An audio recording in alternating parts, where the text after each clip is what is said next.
Richard, thank you so much for joining me here at the NASDAQ market site in Times Square. Edelman launches an annual global trust barometer every year from the World Economic Forum at Davos. Could you explain to equities users a little bit about what it measures? So we look at the trust in institutions, in business, government, NGOs, and media. And we've been doing this for 16 years, and we do it in 28 countries. And the big story this year is the very profound gap between the attitudes of those who are 75,000 plus in income, college plus educated, and read 4 media a day versus all the rest. So the top, say, 15% of people versus the other 85%. And it's as if the world is black and white. On the one side, we've never seen such high trust in institutions on the part of the informed publics, the elites. On the other hand, the trust of the mass has absolutely flatlined since the Great Recession in 2009. So the gap is huge between them, and from that gap comes Donald Trump and Bernie Sanders. It's very interesting, and we'll get to the election in a moment, but you mentioned you've been doing this for over 16 years now. Any recurring patterns that you're seeing, and what new countries of interest have you added? So the trust in business is the most volatile. It went down after the dot-com, rose to 2008, crashed along with the markets, and then has gradually risen. Government had a rise in 2008-9 to bail out business, and then has really gone into trouble and is the lowest trusted institution in almost every country. Media is a slow slide, and NGOs remain the highest trusted institution around the world. Well, it's no question that trust matters. Talk to us a little bit about the various different sectors that you've measured. I noticed that there seems to be a rebound in financial services. Well, banks and financial services have been the lowest in trust since 2008.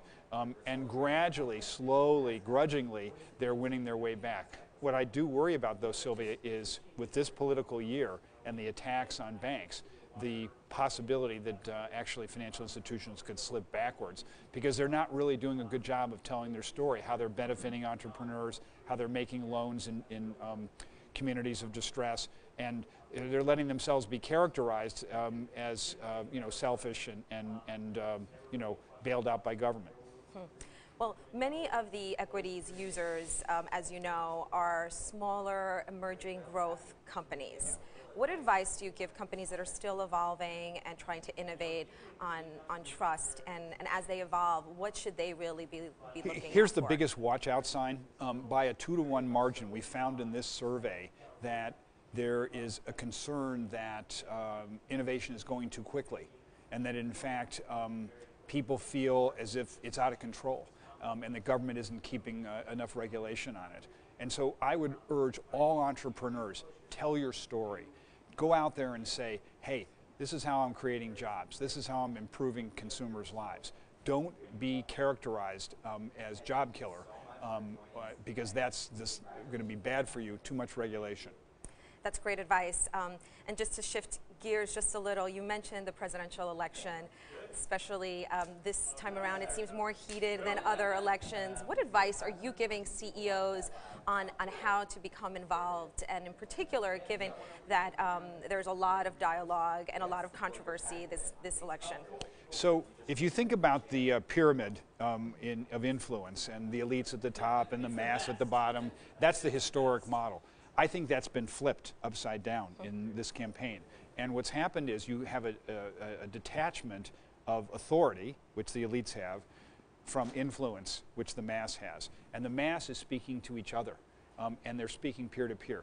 The mass uses social, search, and opinion television. They don't read newspapers and magazines. That's a profound change.